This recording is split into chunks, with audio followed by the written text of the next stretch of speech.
Hello, and welcome to I Am Dad Podcast with your fatherhood authority, Kenneth Braswell. 30 minutes of wisdom, information, resources, and nuggets to help you on your fatherhood journey. Or maybe you're just curious and want to hear some real talk about fatherhood, family, and the minds of men. Well, guess what? We got you too.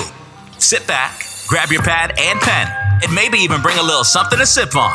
Enjoy 30 straight minutes of fatherhood, family, and fun with the Fatherhood Authority, Kenneth Braswell. Welcome to I Am Dad Podcast. I am your host, Kenneth Braswell, CEO of Fathers Incorporated.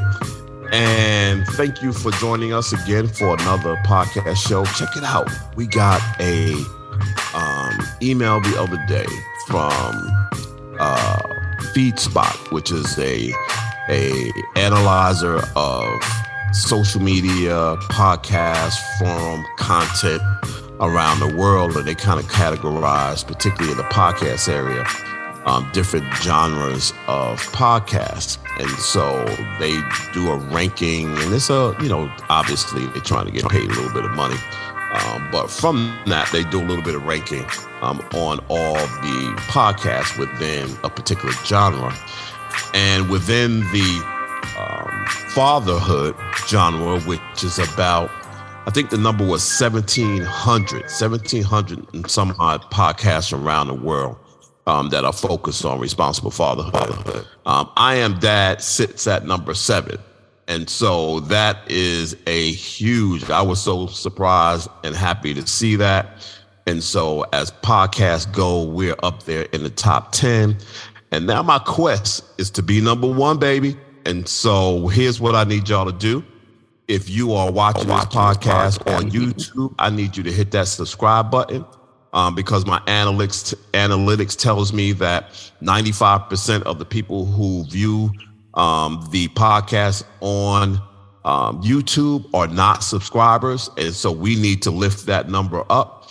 And then number 2, if you're listening to this on any podcast platform, I need you to follow us. That's what gives us our ability to expand our audience, to move up in the algorithm, to be heard more broadly, to move your messages out there far into the spaces of people who are interested in this subject matter. And so we're just going to make sure that I remind you on the beginning of the show, on the end of the show, on our social media platforms, that both subscribing and following are extremely important to the success of this show, in addition to your listening to us each and every week. We got a great guest for us this morning. I met him through a friend, but I was going back through probably LinkedIn or something, because folks kind of touched me in a lot of different places, and ran across his name. I said, wait a minute, I know this dude. Somebody just finished talking to me about him. And so I immediately just kind of responded back to him and said, let's get on. We can have a long conversation. But one of the things that I've been really focused on doing as we continue to uplift voices in the responsible fatherhood space, to also tap into the individuals that are out there on the ground doing this work in whatever capacity. And so this is my step into that, to be able to start uplifting organizations around the country who may not be as notable as some of the other long-standing, long-term organizations that's been around across the country, and to really figure out what's going on locally in cities around the country. So today, my good friend Levar Robinson, who is the founder and executive director of Fathers on a Mission, right? Did I get that right, Levar? Yeah, Fathers on a Mission. Fathers on a Mission. And so he is in Louisiana, y'all. He is in the great city of Baton Rouge. He's been doing this since 2017. And I'm going to take a step back. I got his bio. You're going to see that online if you want to read through his bio. But right now, I want to hear living history. Brother, tell me a little bit about yourself and how you got into this work. Yeah, man. For many years, I have been mentoring in the community, in the areas where I grew up in impoverished areas. And as I continue to mentor for years, I want to say maybe starting back in the 2006 time frame, I always figured, man, it has to be something more than mentoring young kids twice a month, right?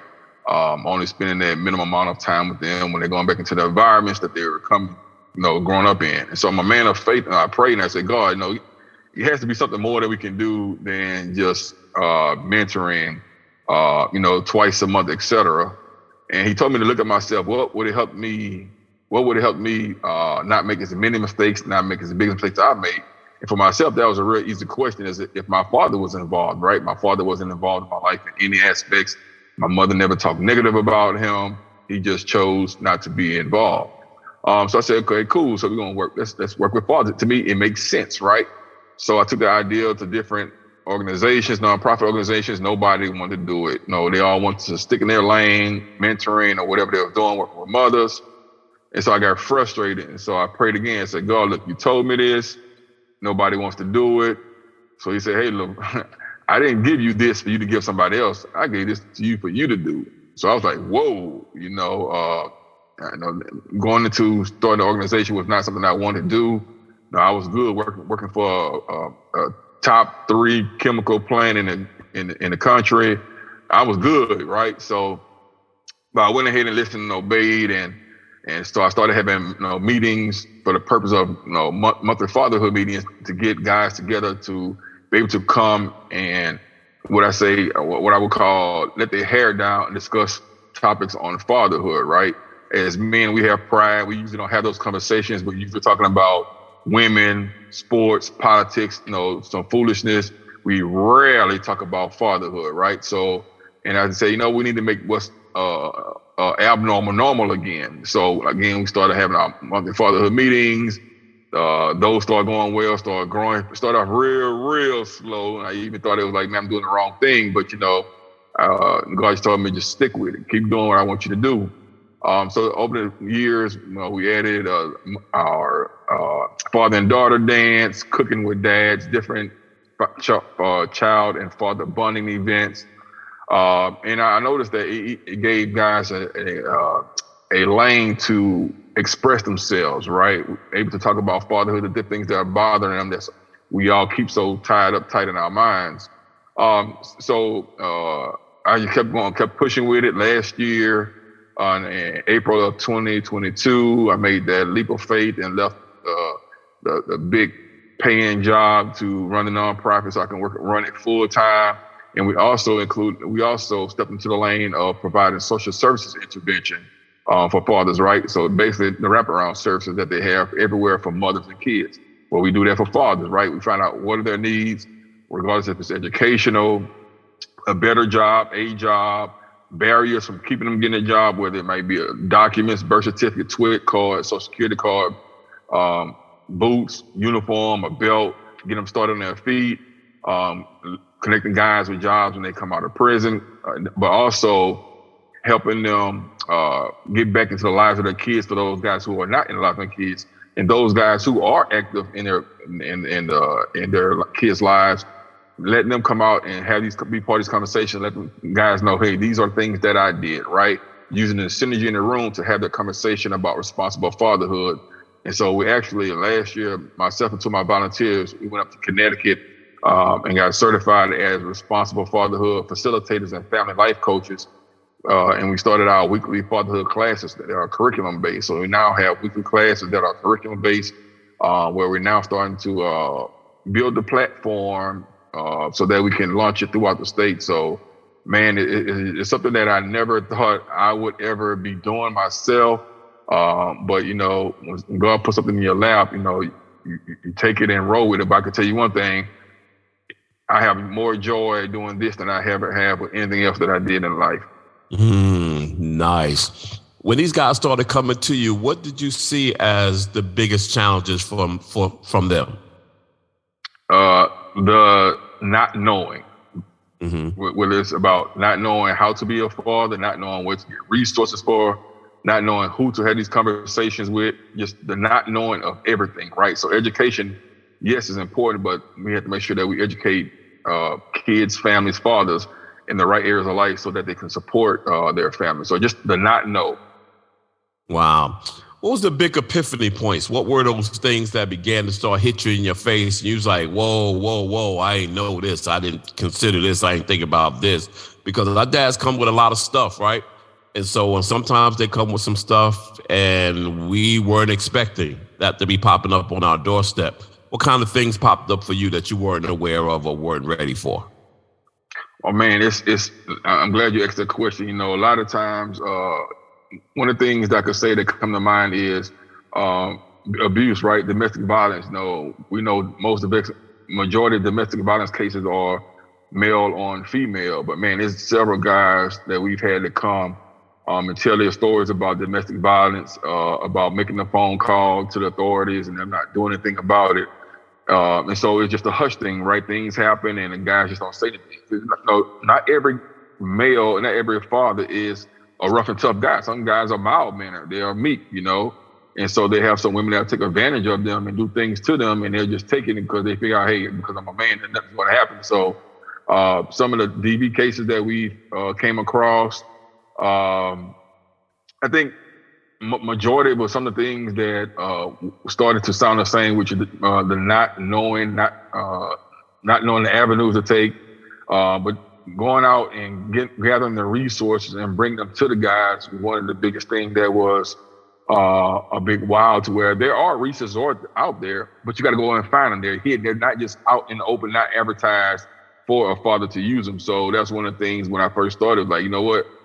Let me go and see what's out there, right? The thing is, going out there, I have to go in and ruffle feathers and go in and piss people off. But in the end, they'll end up giving me the information and the resource that I need so that we can come back and share them with our guys. Yeah, you know, one of the things that, particularly for us, when I started doing this work in New York, you know, with the same calling that was called upon your life in a different way, but the same calling. And so, you know, one of the things I had to quickly recognize and get my head around was that my talents and abilities to do the things that God was challenging me to do, which was speak to the hearts of men, and work with men and work with families and be empathetic and be sympathetic and be compassionate and all those things I needed to do for fathers through my own lens of A, not having a father in my life, B, being an estranged father in the early life of my oldest daughter, and then figuring that thing out and writing that ship for the rest of my life. But the thing that I didn't take into consideration as I began to move forward with what God was asking me to do was the organizational structure resource side of this, right? Which is, as you begin to flow through this thing, you begin to start realizing that there is a business structure you have to create, and there is a mechanism of raising funds and resources, because freedom ain't free, right? And everybody don't give you their gifts and talents freely. What has that journey looked like for you as you have continued to try to develop Fathers on a Mission? What has it looked like for you from that organizational point of view? Man, Ken, I agree with everything you stated, man. The struggle is real, you know. Man, it's tough, and, you know, and understanding that, yes, you have to structure it, come back and run it like a business. It is what it is, right? You can call it nonprofit all you want, but you still have to come back and create that model, business model, all bit to sustain the organization. But yeah, man, it's been a battle, but it's been a battle that I'm continuing to push forward for. But I find it amazing that when you connect with the right people, you'll get the right resources and support that you need. And the funny thing about it, I ain't gonna say the funny thing about it, I say the weird thing about it is that the ones here in my city, in my state that I've gotten those resources for don't look like me, right? Mm-hmm. My majority of support, I would say 80-90% of my support has come from people who don't look like me and who are genuine to the cause, who want to see change, not for the people who don't look like them, but just for people in general. You know, it's one thing we have in Baton Rouge here. In Baton Rouge is a problem with organizations working together, right? Everybody wants to compete for the dollars. It's so much dollars and so many people out there. There's no reason to compete when you can work together. But yeah, man, just putting it all together and realizing who's for you. Unfortunately, there are people who are not for you, and just understanding who you can call upon, who you stay away from as you journey to support fatherhood. It's crazy how you will find even professional people that are not supportive in the work of strengthening fathers. So it's a fight, it's a battle. But like I say, at the end of the day, I may go home with a headache or tired. But man, ever since I've been doing this full time, and I get up every morning and just like, let's get it, let's go. Mm-hmm. Yeah, that is, and I'll just tell you that what you just described as you would think that there would be a groundswell of people that wanted to assist in helping, fathers. Is not there. It's not there on a broad scale nationally, and it's not there for many cities locally where this work is beginning to emerge, right? Because the responsible fatherhood field is still a young discipline of social work. It's still not structuralized in the context of social work.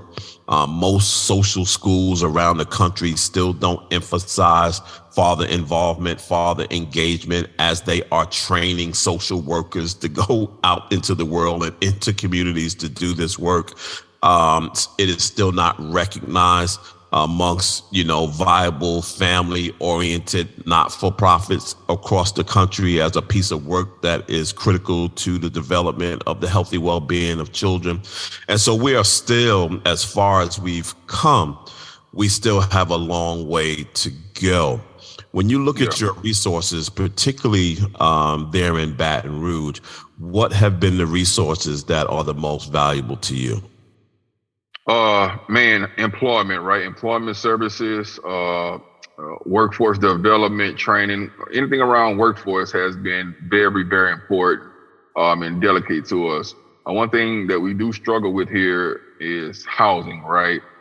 Whether it's guys coming, out of prison, or if it's guys who fallen on bad times, whatever the situation may be, the housing situation is very, very tough down here. But the part of connecting guys with employment has been a very successful piece. One side of that is just ensuring that some guys want to actually take on the employment, but also understanding that, hey, even though you want to be here at a higher level, a lot of times you have to start up at the bottom, right? And sometimes I even use my own journey because even with my careers in the plant field, chemical plant industry, I still had to start up at the bottom because of mistakes that I made. So I had to start off as the custodian in the plant, right? But I knew that wasn't my last step in the process because I knew what I had inside of me. And I also made sure that I pushed towards getting the credentials I needed to reach those higher mountains that I wanted to knock down or climb over. So the educational piece is huge. It's there. We're just getting guys to align themselves, their purposes up with supporting their families through better employment opportunities. That's interesting that you talked about housing because it is an equal issue for us here in Atlanta. And I would submit that is probably emerging around the country, that our fathers are now struggling with finding adequate, housing. And that we're also not realizing. So there's a good thing that is happening, but on the back end is having some challenges on the back end. And that is, more fathers across the country are getting sole custody of their children. The courts are becoming more lenient when it comes to ensuring that children are in the best and most healthy environments for their children, and equally assessing both the health and well-being of both mom and dad. And as a result of that, you're starting to see some fairer cases. We still got a long way to go. We ain't there yet. Yeah. Everybody's not benefiting from that, epiphany and empathy, but more of them are. And as a result of that, what we're finding is that when fathers do have the fortunate circumstance of becoming full custodial parents over their children, still find themselves still struggling with finding resources that are male oriented. And one of those things is in the space of housing. And so one of the things that we've seen, Levar, here in Atlanta, is that we're finding that when our dads are, unfortunately becoming homeless, that they are now sleeping in their cars with their children, and that shelters, right, or not allowing them to come into the shelters because they're not moms with children. And so they're forced, as a result of policies, to sleep in the car with their children. There's something ass backwards about that, right? There's something just not right about the fact that we still don't have parental gender equity, when it comes to resources across this country. But that's why, there is an importance of folks like you and myself who are doing this work around the country to begin to start speaking and talking to each other and sharing our experiences so that we can begin to bring those to folks that have the power to change legislation as proof of concept. It's not just a bunch of guys complaining about stuff. This is real life stuff. These guys are running up against policy barriers and cultural barriers and societal barriers and cultural barriers and economic barriers. And that ain't got nothing to do with them being parents, right? It has everything to do with who they are, what they look like, and why we think the way we think about them. When you think about your dads in Baton Rouge, like, what is it that you could use the most help in helping these dads get to the spaces that they want to be as dads? Man, you hit it dead on the head when you said policies, right? Getting that level of where in the legislature and things like that the war on dads is recognized that it is real, and they start providing equal resources for fathers. I think that sometimes we have to sit down and look at everything, right? We've been, when I say we, the society, the system has always supported mothers and children for so long, right? It's about time we start doing something new, right? Supporting fathers, because when you look at it, regardless if the father is in the home or not in the home, it still starts at the top, right? When we start enhancing fathers, everything starts trickling from the top of that triangle, just like a triangle, right? You got a triangle, dad's up here at the top, we enhance him, everything starts trickling out on both ends to support the kids, the families, the mothers, regardless if they're together or not. We start aligning those two. So having policies changed to support fathers would be a huge step, with funds being allocated towards those resources and organizations that are supporting fathers, not to take away from supporting mothers, but to realize that the value and the importance of supporting fatherhood make drastic changes in some of the negative stereotypes that we have in our city and country. Week before last, my guest on the podcast was Kenitra Jack, who is there in Baton Rouge and oversees child support for the state of Louisiana. And she had very glowing and awesome things to say about you and your work. And that she was glad that you were there and understood exactly what you were talking about. She understood the barriers, she understood the challenges. And her task and question to me was, how do we as Fathers Incorporated help organizations around the country like yours who are starting out in this game, trying to figure this thing out, and how do we help build capacity to be able to get into the spaces that we've been able to get to. So I've been kind of thinking more and more about that, have not come to conclusion yet, but have been thinking about it. But I was very pleasantly appreciative to know that they are at least looking at ways to integrate organizations like Fathers on a Mission into their work. Talk to me a little bit about the work that you're doing in Louisiana with child support. Yeah, so we've actually formed a partnership with DCFS Child Support Enforcement a little bit over a year and a half ago, to where they are supporting us in our fight to enhance fathers. Of course, their beneficial side of it is that we make sure we encourage guys to take care of their financial responsibilities when it comes to being a father, which we are 100% on board with that. But also taking a look at it from our side, it's not just a financial responsibility; it's also a physical in contact with your child responsibility that we have.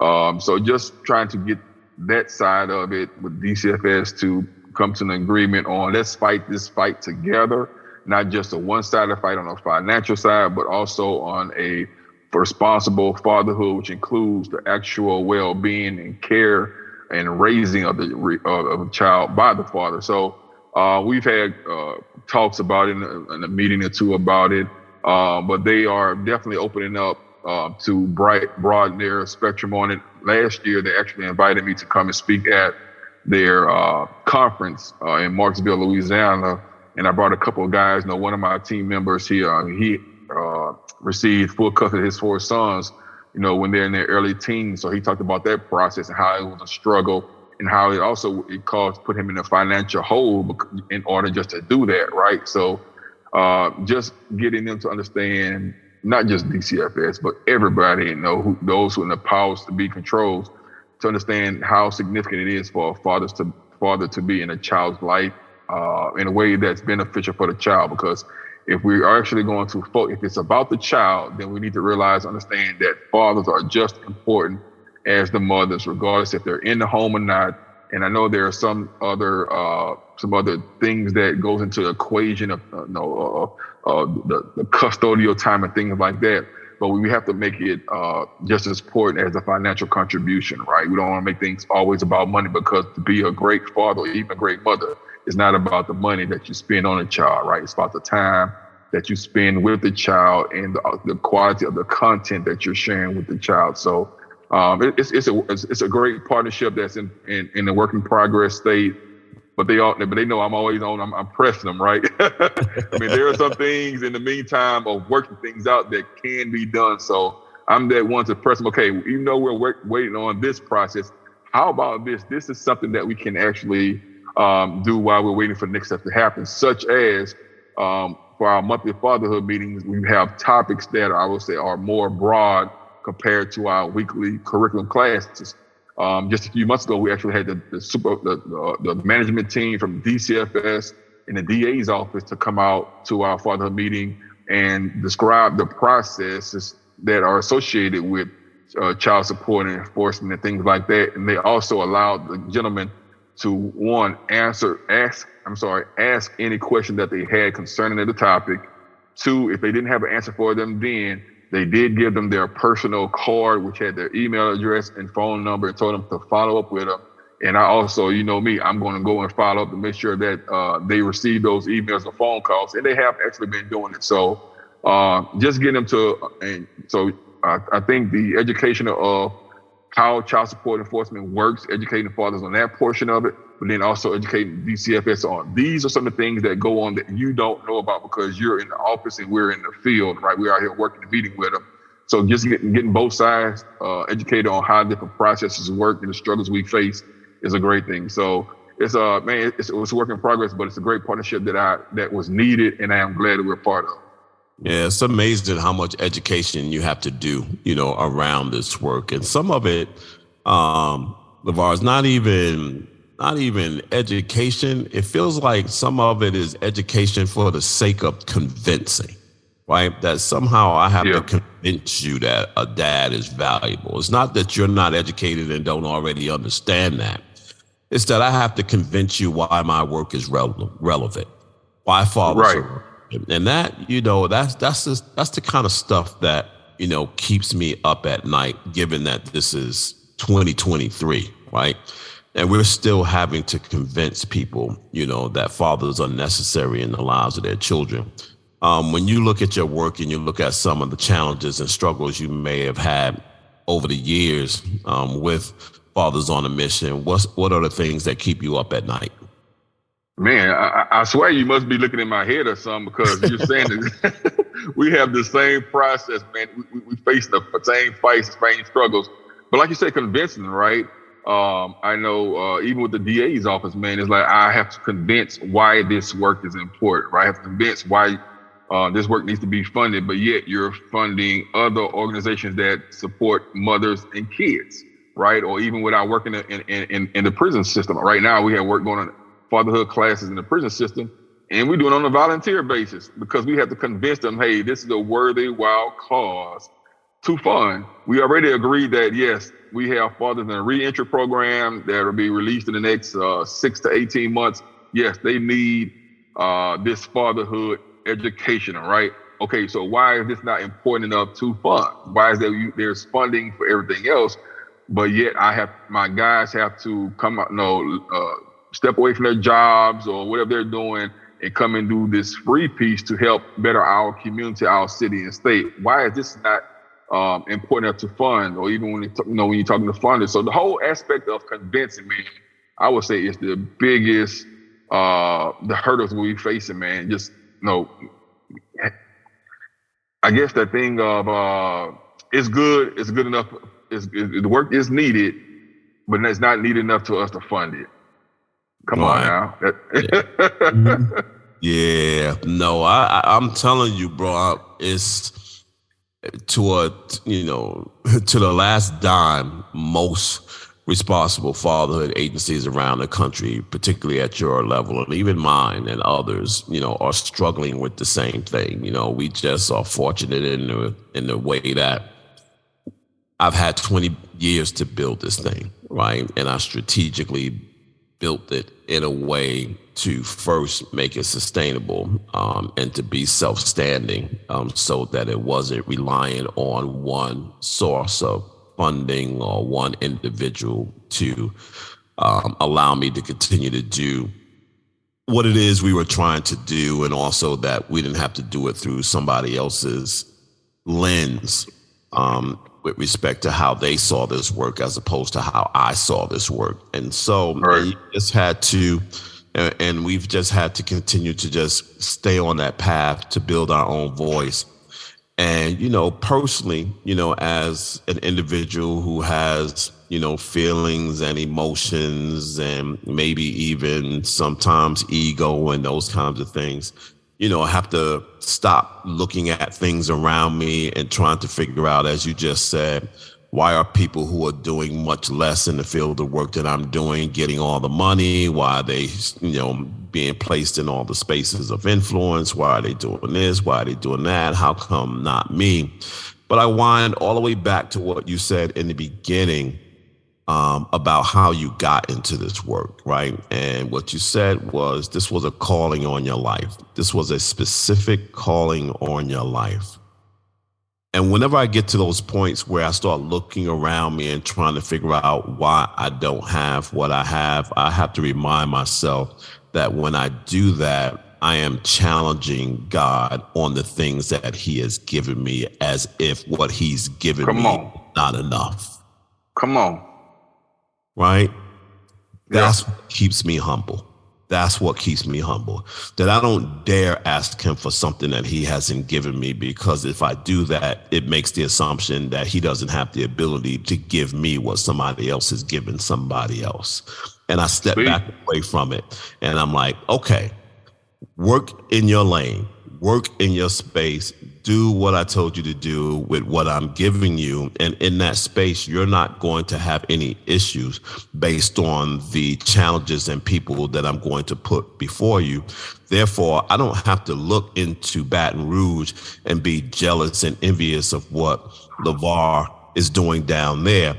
I can only be supportive and helpful to him to do what he needs to do when I have the ability to do that. And I'm going to be honest that I have not always been there, right? I've always, I'm talking, 7, 8 years ago, really caught up in, where people are, who people were, who they were talking to, those kinds of things. So I had to mature into that space. And so I'm in a very peaceful place now when it comes to that. So I give that to you as a man of God who listens to the calling on your life and will look around you and see things and people in spaces that you believe you're supposed to be.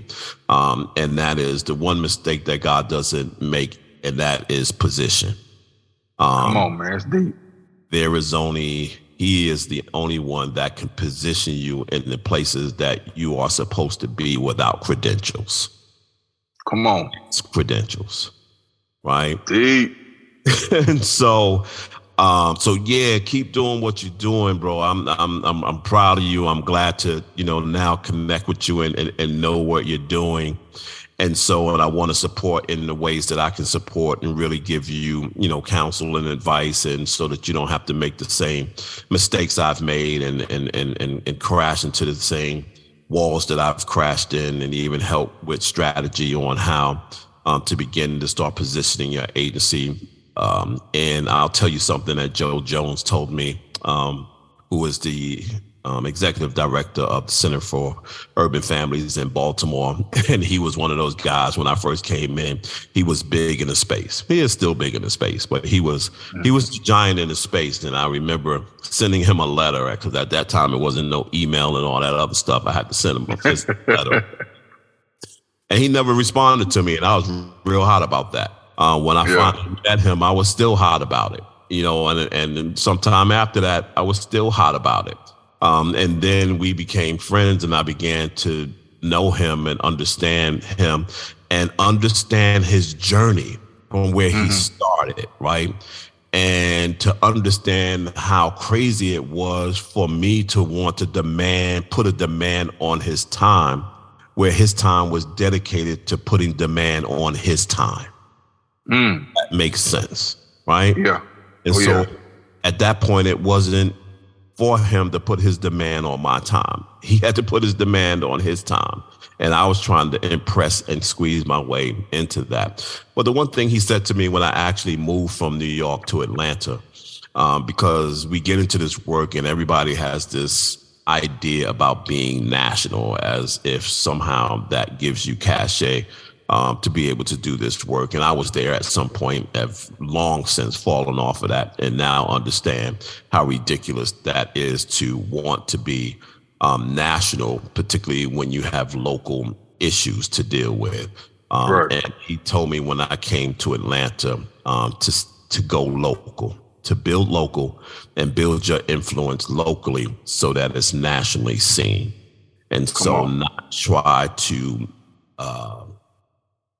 make people believe that you are national so that you get local cachet. It doesn't work that way.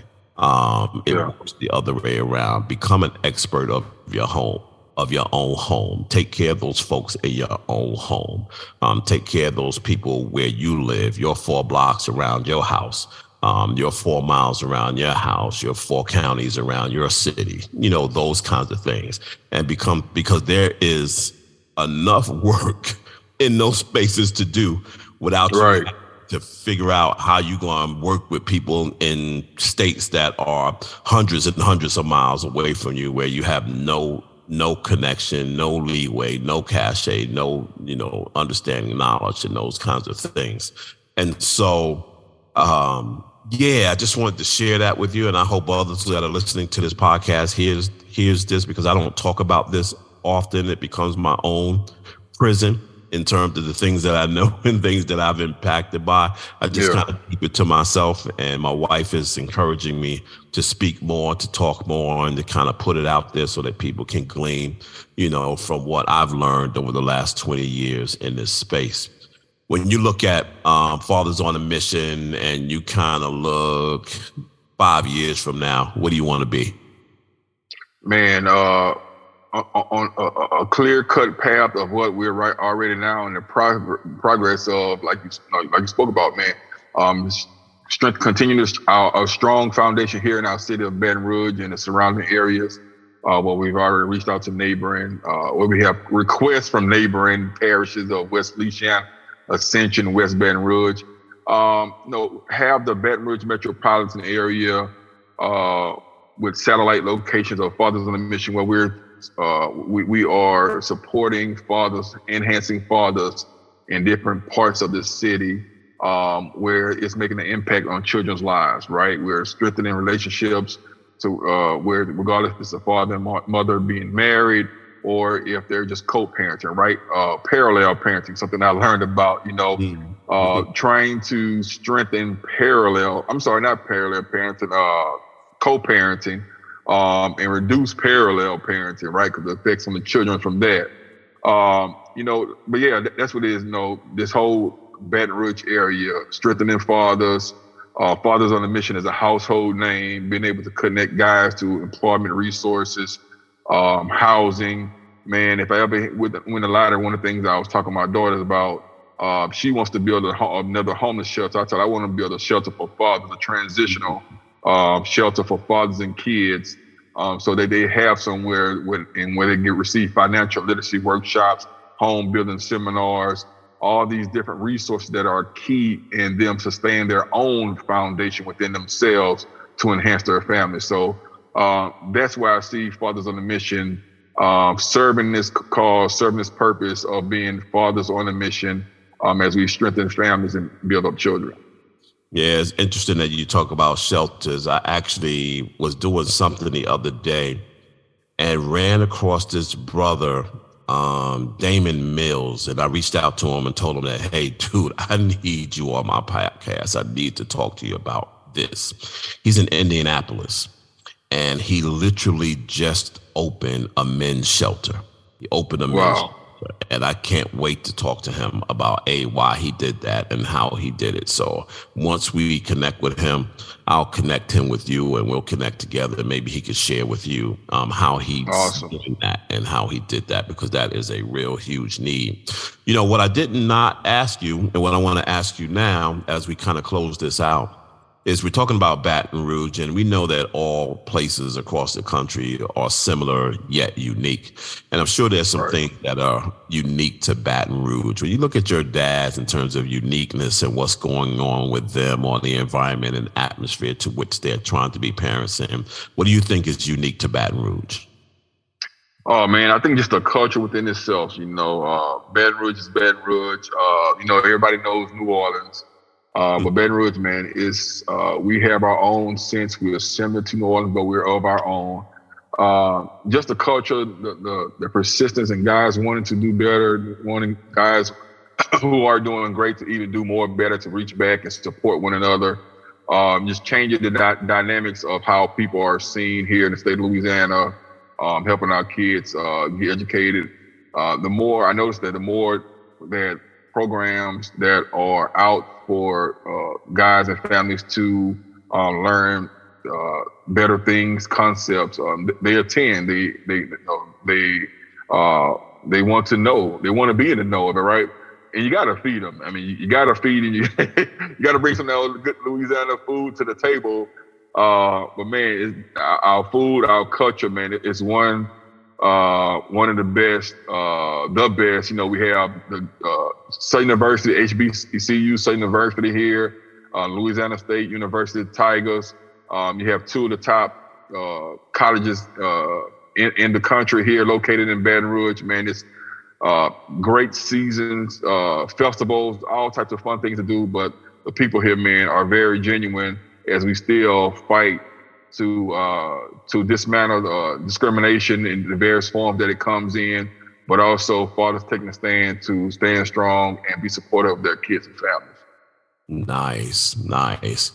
All right, sir. Any last words, any last statements, anything we left out that you want to get out there? Nah, man. I definitely invite everyone to check out our website at Fathers on a Mission, which is www.foamla.org. We are on Facebook. Follow us on Facebook, Twitter, Instagram. Check us out. See the things we have going on. If you know someone in Louisiana, or if you're in Louisiana, make sure you reach out to us so we can support fathers and father figures in your area as much as possible. But man, I definitely want to thank you for inviting me on here, man. I thank you for the words of wisdom that you shared. They definitely touched. I'm happy that we definitely can relate. I'll tell you one thing, man, when you're a believer, man, there's so many things that you can connect with people on to help them in ways that you would never, ever imagine. But it also pulls things out of you that you, like you say, ordinary wouldn't pull. But when you feel that synergy, man, even through a podcast, man, it's just awesome, right? So, man, I definitely thank you for the invite. Thank you. I appreciate you, bro. Anything I could do, like I said, I mean, we're now connected. I'll share my telephone number with you and email addresses and all that stuff so you can reach out. And I'm not far from you. And so, if opportunity to come down and hang out and do something and get the lay of the land and pull you in on some of the work that we're doing and try to put a ring around this, region, right? Because that's the other thing I had actually been thinking about, is really thinking about doing something that was Southeast regional, that includes Louisiana, Alabama, Georgia, and Mississippi, because that's where most of us are, right? That's where we are, in those 4 states down here. And how could we create some level of synergy here in these states to kind of continue to find ways to do this work? And so I also want to ask each of you, again, I talked about it in the beginning. If you're listening to this on YouTube, take a moment and just look down at the bottom. You see that subscribe button, just click it. Also, if you're listening to it on any other social media platform, make sure that you subscribe. Those things help us in continuing to broaden our bandwidth in terms of who we are and how far that I Am Dad podcast is moving amongst the podcast world. Again, I'm your host, Kenneth Braswell, and I look forward to seeing you again next week. You guys have a great week. God bless. Peace out. Thank you so much for taking the time to spend with us. You've been listening to I Am Dad podcast. We hope that you have been informed, encouraged you to think, or even inspired your heart for the love of dads. The conversation does not end here. Come back and join us next week. Same time, same place. Or you can continue the dialogue on our I Am Dad Facebook page. We also invite you to listen to past episodes, learn more about us, and keep up with special activities by visiting IamDadPodcast.com. That's IamDadPodcast.com. Until next time, I leave you with this reminder of manhood from 1 Corinthians chapter 13, verse 11. When I was a child, I spoke as a child. I understood as a child. I thought as a child. But when I became a man, I put away childish things. Because of this reminder, I will always understand that I am Dad, period.